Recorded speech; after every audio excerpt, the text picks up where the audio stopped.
खास तौर पर अगर आपकी शादी किसी भी तरह की रिश्तेदारी में हुई है, मतलब कि चाहे दूर की रिश्तेदारी हो, चाहे पास की रिश्तेदारी हो, चाहे चचेरी बहन हो, लेकिन किसी भी तरह की रिश्तेदारी सेम गोत्र में अगर शादी हुई है तो आपको ये टेस्ट करवाना बहुत ज़रूरी है। अल्ट्रासाउंड चल रहे हैं, हर 3 हफ्ते में यहाँ पर होता है, यहाँ पर फ्री होता है अल्ट्रासाउंड। 8-28-64 रुपया में एक सिलेंडर पूरा ये बड़ा वाला है, यहाँ पर भर जाता है। कोरोना का टीका लगाने से संक्रमण होगा नहीं होगा वो तो बात की बात है, लेकिन कोरोना का टीका लगने की वजह से प्रजनन क्षमता कम होती है या समाप्त होती है, उस पे कम से कम पूर्ण विराम लग जाना चाहिए। आप लोगों को मैं बताना चाहता हूँ, बड़ी खुशी से बताना चाहता हूँ कि मेरे घर में, हमारे घर में एक नया सदस्य आने वाला है फरवरी में। आपकी भाभी योसीन गर्भवती हैं और अब उस सेफ मोड पे पहुंच गए हैं, सेफ टाइम पर पहुंच गए हैं जहां पर इसको बताया जा सकता है। सारे टेस्ट वगैरह हो गए हैं, अल्ट्रासाउंड वगैरह हो गया है और सारे टेस्ट वगैरह हो गए हैं, अल्ट्रासाउंड चल रहे हैं, हर 3 हफ्ते में यहाँ पर होता है, यहाँ पर फ्री होता है अल्ट्रासाउंड।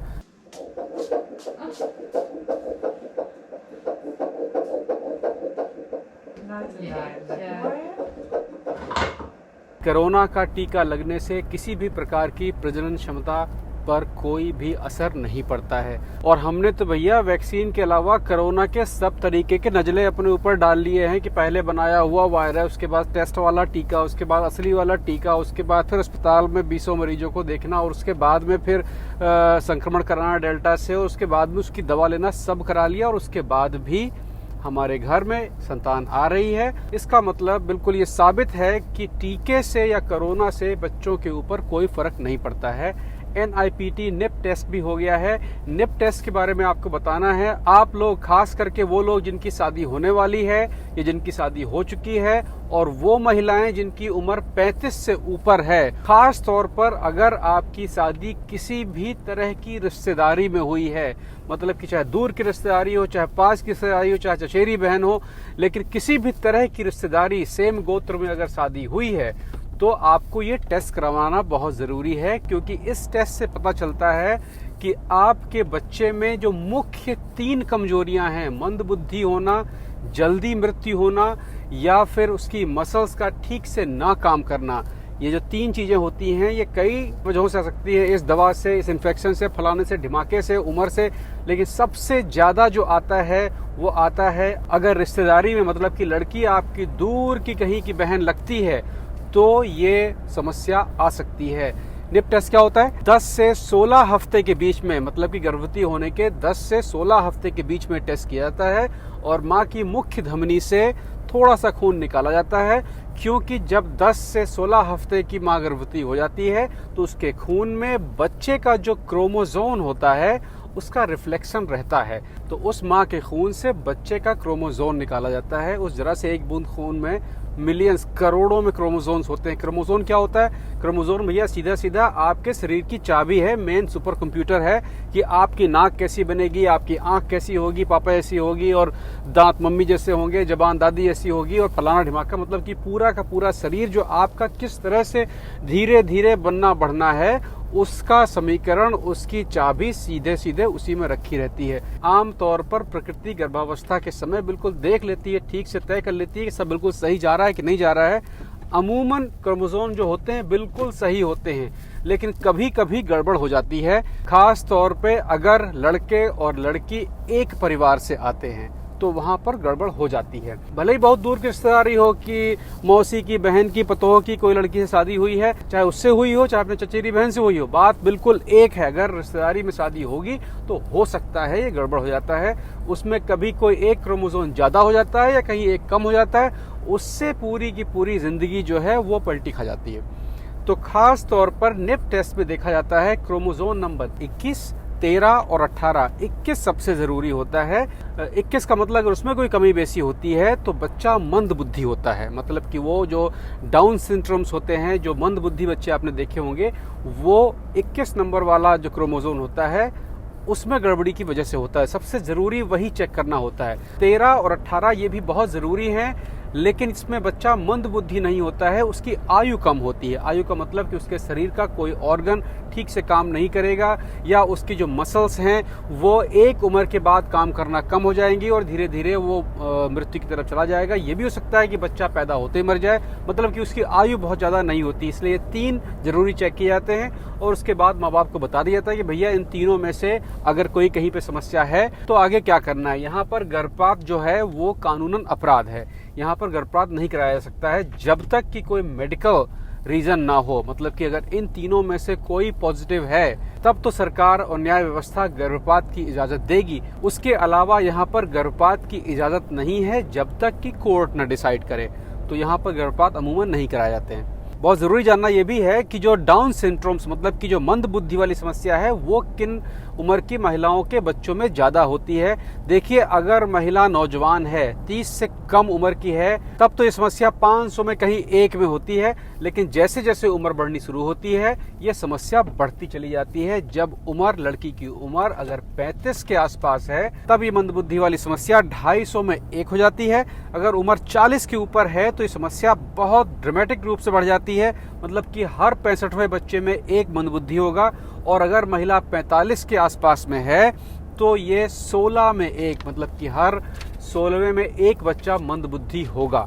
शुरुआत में 3 हफ्ते पहले हम लोग जो प्रेगनेंसी वाली वीडियो बना रहे थे उसको मैंने थोड़ा होल्ड पे डाल दिया था। वजह ये थी कि तब तक ये न्यूज़ आ गई थी कि हमारे यहाँ संतान आने वाली है। तो मैंने सोचा क्यों ना एक पूरा फॉलोअप बना लिया जाए कि कैसे यहाँ पर हम लोग अपने टेस्ट करवाते हैं, कैसे योसीन मेरी पत्नी जो है वो अपना पूरा प्रेगनेंसी का हिसाब किताब देखेंगी। तो मेरी कोशिश ये होगी कि महीने में कम से कम 2 व्लॉग आ जाएं कि कैसे यहाँ पर औरतें अपनी प्रेगनेंसी टाइम एंजॉय करती हैं और किस तरह से अपने आप को मेंटेन रखती हैं। आप में से बहुत सारे लोगों ने पूछा था ना कि अंग्रेज लोग क्यों मोटे नहीं होते हैं। तो मुझे ये लगता है कि ये बहुत अच्छा मौका है कि मैं महीने में 1 या 2 व्लॉग आपको डाल दे, तो आपको पता चलता रहेगा कि खाना पीना यहाँ पर कैसा होता है, व्यायाम वगैरह कैसे होते हैं। और जैसे जैसे वो समय और करीब आता जाएगा व्लॉग्स का नंबर बढ़ाते जाएंगे, तो ये एक पूरा सेशन हो जाएगा आपको कि यहाँ पर प्रेगनेंसी टाइम कैसा होता है।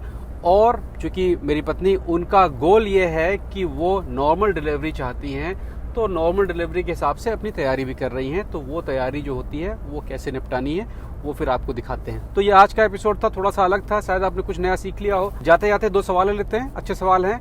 दीपक कुमार रस्तोगी इलाहाबाद से, उन्होंने पूछा है कि मेरा मन बहुत विचलित रहता है, इधर उधर की बातें सोचता है, मैं कैसे उसको रोकूं, कैसे उसको कंट्रोल करूं। भैया दीपक जी, आप देखिए कि आपका दिल धड़कता है, उसका काम है धड़कना। आपकी किडनी आपका नज़ला साफ ऑफ करके पेशाब के रास्ते निकाल देती है और आपका खून साफ कर देती है, उसका काम है साफ सफाई करना। आपके फेफड़े सांस लेते हैं क्योंकि उनका काम है सांस लेना।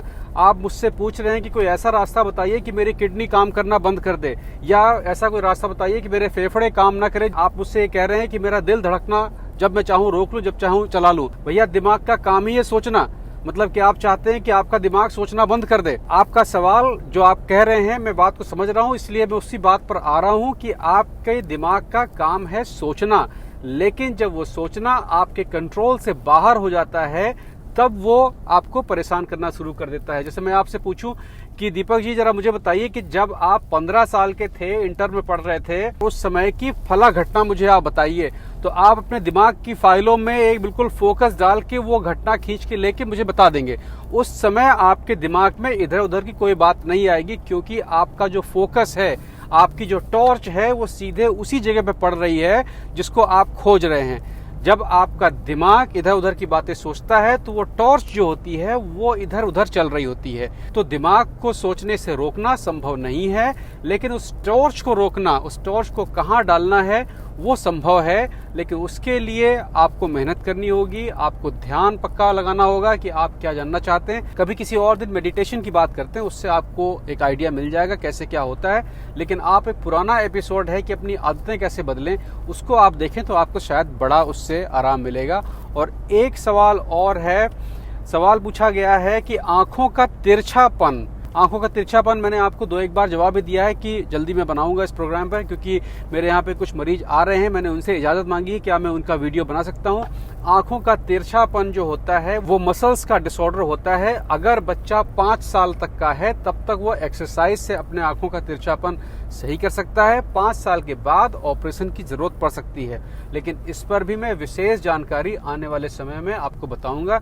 जैसे ही उस परिवार से इजाजत मिल जाएगी, उनके जो बच्चे का ट्रीटमेंट हो रहा है, तो उसके साथ में विजुअल्स के साथ में फिर आपको ठीक से दिखाऊंगा। समझ में आया हो, अच्छा लगा हो, सब्सक्राइब करिए और बेहतरीन सवाल भेजिए। आपको वीडियो के साथ छोड़ जा रहा हूँ यहाँ पर गैस सिलेंडर कैसे भरवाते हैं। अमूमन यहाँ पर घरों में गैस की लाइनें होती हैं, लेकिन मेरे गार्डन में मैंने अपना एक किचन छोटा सा बनाया है, वहाँ मैं गैस सिलेंडर में रखता हूँ। तो सिलेंडर यहाँ कैसे भरवाते हैं, यहाँ पर गैस बहुत महंगी है लेकिन भारत से सस्ती है।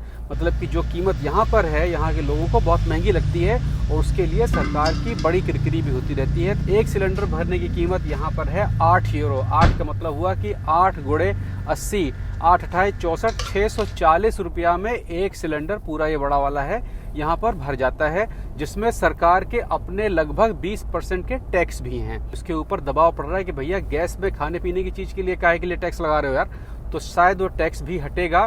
तो अब आपको आइडिया हो गया होगा कि आप लोग कितने महंगी जगह पर रहते हैं, क्योंकि आपके यहाँ शायद गैस की जो कीमत है, मेरे ख्याल से जो मैंने सुना है वो 800-900 के ऊपर है।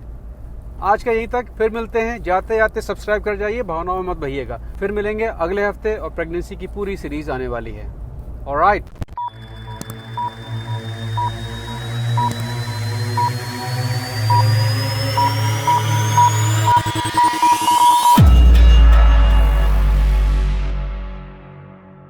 भैया सीजन 2 लैपटॉप गिव अवे शुरू हो गया है। करना इसमें कुछ खास नहीं है, सिर्फ अपना नाम लिख के भेज देना है। एक बार लिख के भेज दिए हैं, दोबारा लिखने की जरूरत नहीं है, वो नाम अपने आप चला जाएगा। सिर्फ आपको लिखना है कि मैं विद्यार्थी हूँ। अगर आपकी उम्र 12 से 30 वर्ष के बीच में है और आप किसी भी तरह का विद्या अर्जन कर रहे हैं, तो आप इसे पा सकते हैं। उन लोगों को, उन आईडीज को जिनको पिछले गिव अवे में लैपटॉप मिल चुका है, उनका नाम इस बार शामिल नहीं होगा।